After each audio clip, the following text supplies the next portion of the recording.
1960'larda, 70'lerde Türkiye'nin Kürt politikasını belirleyen temel unsur, Kürdistan'ın güneyinde gelişen hareketler olmuştur. Kürdistan'da, yani Türkiye'nin Kürdistan bölgesinde gelişen hareketler, yani 1960'larda, 50'lerin sonlarında, 1960'larda, 70'lerde gelişen hareketlerin temel kaynağı yine Kürdistan'ın güneyinde gelişen hareketler olmuştur. Ben bunu biraz açıklamak istiyorum. 1958, 14 Temmuz 1958'de Irak'ta bir darbe oldu, askeri darbe.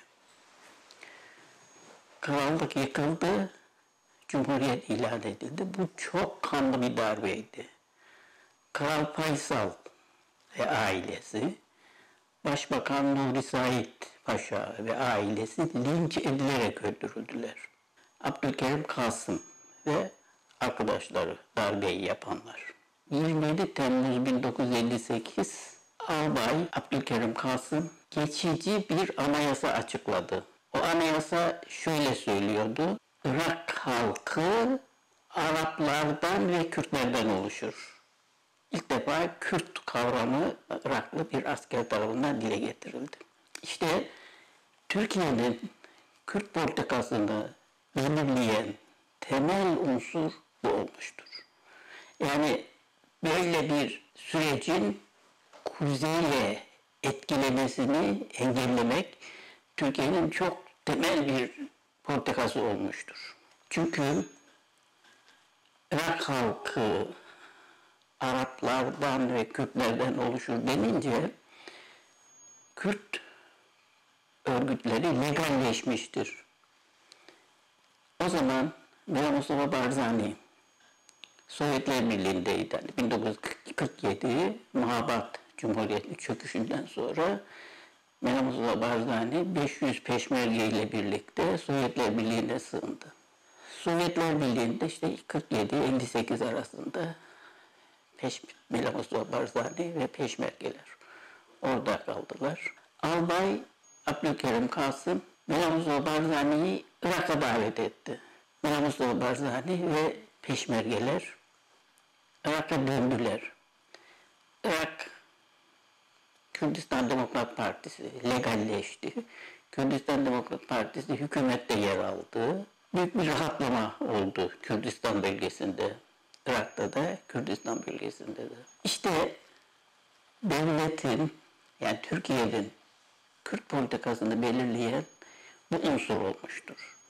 Yani güneyde gelişen hareketlerin kuzeye etkisini sınırlamak devletin temel politikası olmuştur. Örneğin 1959'da 19 Aralık 1959'da işte hani 49'lar diyoruz ya, 50 Kürt aydınının diyelim ileri gelen kişilerin tutuklanması, gözaltına alınması, tutuklanması bu süreçte gerçekleşmiştir. Yani burada devlet ne demek istiyor? Biz sizin peşinizdeyiz, sizi devamlı kontrol altındayız, kontrol altında tutuyoruz. Bizim düşüncemizin dışında, duygularımızın dışında herhangi bir duygu, düşünce sahibi olamayacaksınız. Hatta Demokrat Parti hükümetinde tartışmalar olmuş. Cumhurbaşkanı Celal Bayar ve Başbakan Adnan Menderes arasında tartışmalar olmuş. Sadece Başbakan değil, örneğin Bakanlar Kurulu, Dışişleri Bakanı Fatih Rüştü Zorlu bu tartışmalara katılmış. Yani şunu söylüyor Celal Bayar: endişe tutuklayalım, asalım ve gözdağı verelim bunlara. Yani moral sahibi olmasınlar. Yani güneyde böyle bir gelişme oldu, kuzeyde de olacak şeklinde bir morale sahip olmasınlar diye işte endişer tutuklayalım, asalım. Endişer tutuklayalım, asalım. Fatih Rüştüoğlu da Dışişleri Bakanı şunu söylüyormuş: yani işte biz zaten bu Ermeni meselesinden dolayı çok güç durumdayız dünyada. Bir de bunu yaparsak ne bileyim daha da güçleşir durumumuz. O bakımdan bu doğru değil. 50-50 tutuklamak, asmak doğru değil. İşte o tartışmalardan da şunu da söylüyorlar. Celal Bayar şunu da söylüyor. Ya bunlar komünist diyelim. O zaman Amerika Birleşik Devletleri Türkiye'ye yardımı kısıtlamış 1958-59 o yıllarda yardımı kısıtlamış. Şöyle diyorlar, işte bunlar komünist, biz de komünizme karşı mücadele ediyoruz. İşte bunları tutukladık, yargılayacağız, cezalandırılacağız. Böyle dersek Amerika bize işte yardımı yine sürdürür. Bunlar o komünist, Kürtçü demiyorlar, komünist diyorlar. 27 Mayıs 1960 askeri darbe. Türkiye'de askeri darbelerin tamamı 27 Mayıs 1960, 12 Mart 1971, 12 Eylül 1980, 27 Ocak 1997, 27 Şubat 1997. Bu darbeleri tetikleyen temel unsur Kürt sorunudur.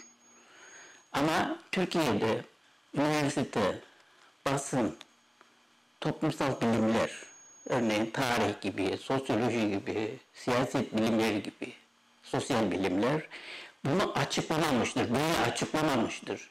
Nasıl açıklıyorlar darbeyi? Şöyle açıklıyorlar. İşte öğrenci hareketleri vardı, işçi hareketleri vardı, sendikal mücadeleler vardı. İşte bu mücadeleler kamu düzenini bozdu, hükümet yeni bir kamu düzeni oluşturamadı. Bu bakımdan işte darbe meydana geldi. Böyle açıklıyorlar. Böyle değil işte. Bu darbelerin temel nedeni, bu darbeleri tetikleyen temel unsur Kürt sorunudur. İşte birincisi 20 Mayıs 1960. Bela Mustafa Barzani Irak'a döndü. Kürdistan Demokrat Partisi legalleşti, hükümette yer aldı. İşte bunu engellemek için 49'lardan söz ettik. Yine aynı yıllarda örneğin Diyarbakır'da İleri Yurt gazetesi, İleri Yurt, Musa Anter, Canip Yıldırım, işte bu arkadaşların çıkardığı, yönettiği gazeteler, örneğin Musa Anter ilk Kürtçe şiirini İleri Yurt'ta yayınlamıştır 1958'de ve kıyamet kopmuştur Türkiye'de. Tabi bunlar işte güneydeki gelişen hareketlerin kuzeye bir etkilemesidir. 27 Mayıs 1960'da ne oldu? 27 Mayıs 1968'in sabahında, yani 28 Mayıs diyelim, 485 Kürt aydın diyelim, Kürt ileri gelenleri toplanmış, Sivas'ta kampa alınmıştır. Sivas kampına alınmıştır. Bunlar işte aşiret reisi deniyor, şeyh deniyor, ne bileyim işte esnaf deniyor, öğrenci var, doktor, mühendis, muhasebeci, böyle serbest meslek sahipleri. 485 kişi gözaltına alınmış ve Sivas'ta kampa alınmış. Yani bu işte Kürtlere gözdağı, temel amaç bu. Kürtlere gözdağı vermek. Yani güneyde böyle bir hareket gelişti, kuzeyde de gelişir şeklinde düşünmeyin. Biz her zaman sizin tepenizdeyiz, her zaman sizi denetim altında tutacağız. Bu anlama geliyor.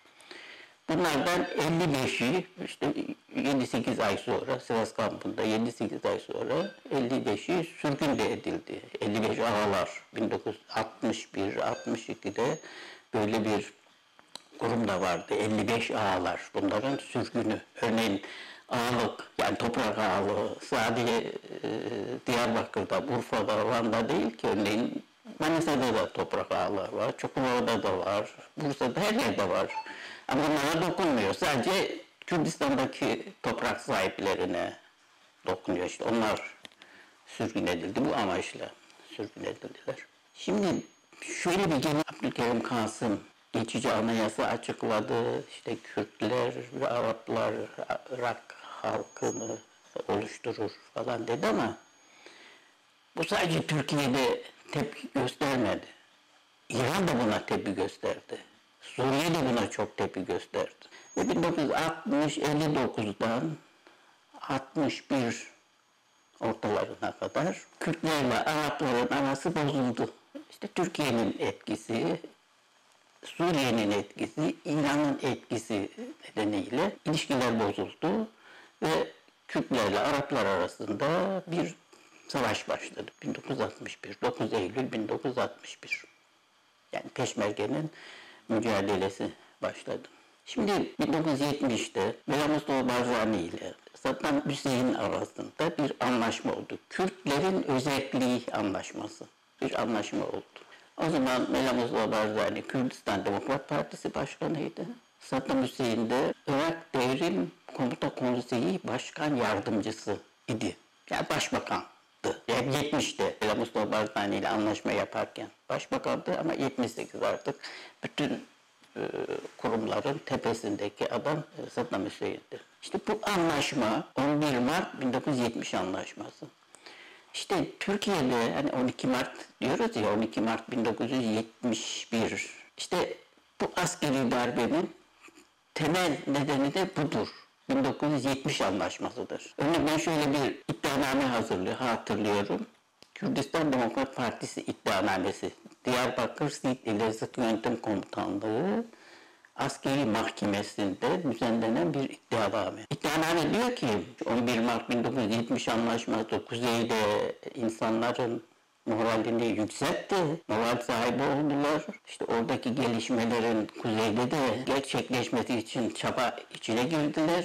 Ama biz bu anlaşmanın yaşama geçmesine hiç izin vermeyeceğiz. Askeri savcı söylüyor bu binbaşı. Bu anlaşmanın yaşama geçmesine izin vermeyeceğiz diyor. 1970'te anlaşma oldu.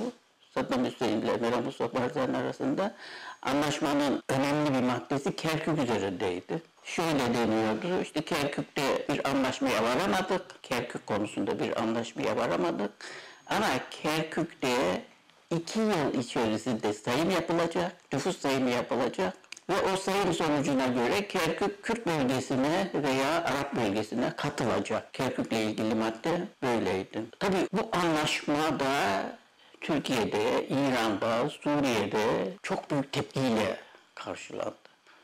Ve bu anlaşmanın yaşama geçmemesi için gerek Türkiye, gerek İran, gerek Suriye çok yoğun bir çaba içine girdi. İran, Türkiye, Suriye, Irak derken Amerika Birleşik Devletleri ve Sovyetler Birliği de bu sürece katıldılar. Çünkü 1960'larda, 70'lerde Türkiye ve İran Amerikan politikası çerçevesinde alınıyordu. Amerikan politikası çerçevesinde faaliyet yürütüyordu uluslararası ilişkilerde. Suriye ve Irak ise Sovyetler Birliği anlayışı, Sovyetler Birliği politikası doğrultusunda faaliyet yürütüyordu. İşte Türkiye, İran, Irak, Suriye bu anlaşmaya tepki gösterirken Amerika Birleşik Devletleri ve Sovyetler Birliği de bu anlaşmaya tepki gösterdiler. Yani bu anlaşmanın yaşama geçmemesi için büyük bir çaba içine girdiler. Hem Amerika Birleşik Devletleri hem de Sovyetler Birliği. Örneğin 1971 Diyarbakır Siirt İl Sıkı Yönetim Komutanlığı Askeri Mahkemesi'ndeki buluşmalar ve Sıkı Yönetim Tutuk Evi. Bunlara çok yakından bakmak gerekir. Yani buradaki ilişkilere çok yakından bakmak gerekir. Şu bakımdan Kürtler ilk defa devletin Kürtleri inkarına, Kürtçeyi inkarına ilk defa burada çok sistemli bir şekilde ve çok kararlı bir şekilde tepki gösterdiler. Devrimci Doğu Kültür Ocakları, İstanbul ve Ankara, Diyarbakır, Kozluk, Ergani, Batman bu konuya çok şiddetli tepki gösterdiler ve Kürtlerin ve Kürtçenin varlığını savundular. Sık yönetim tutuk evi de çok önemliydi. Çünkü ilişkiler yani mahkemede kendimizi nasıl savunacağız veya savunalım mı, savunmayalım mı, nasıl savunalım? Çok yoğun tartışmalar oluyordu. Sık yönetim tutuk evinde çok yoğun tartışmalar oluyor. Hatta aileler de bu tartışmaya katılıyordu. Şöyle deniyor, örneğin devlet, MİT, aileleri etkiliyor, göre savunma falan yapmasınlar, çocuklarını savunma falan yapmasınlar, savunma yaparlarsa işte siz biliyorsunuz 30'larda ne oldu, 25'te ne oldu, 30'larda ne oldu, 40'larda ne oldu, işte köyler yakıldı, yakıldı, sürgünler oldu. Böyle savunmalar olursa yine aynı şeyler olur. Bakın çocuklarınıza çeki düzen verin, onların savunma yapmalarına engelleyin. Yani böyle müdahaleler olmuş ailelere. O savunmalar hazırlanması sırasında 1971, 71, 72. Ama işte bütün bu baskılara rağmen o savunmalar oldu, hazırlandı. Sıkı yönetim tutuklarında hazırlandı ve Sıkı Yönetim Komutanlığı Askeri Mahkemesi'nde bu çok kararlı bir şekilde bunlar savunuldu, bu düşünceler. İşte burada 2 Ocak veya 2 Komün diyelim. Bir işte Ocak Komünü deniyordu. 74-75'ten sonra Konal, Rıznari çevresi ni oluşturanlar bu Ocak Komünü'ydü. Bir de başka bir komün daha vardı. Onlar ne bileyim işte internasyonalizm falan diyorlardı, sosyalizm diyorlardı. Böyle bir komündü. Onlar da savunmalar hazırladılar. Hem Ocak Komünü hem öbür komün. Savunmalar adı her ikisi de Kürtlerin ve Kürtçenin varlığını ısrarla savundular. Bu bakımdan 1971 çok önemlidir. Çünkü şimdi bugün işte Rızgar diyoruz, Konal diyoruz, onların kökeni Ocak Komünü'dür.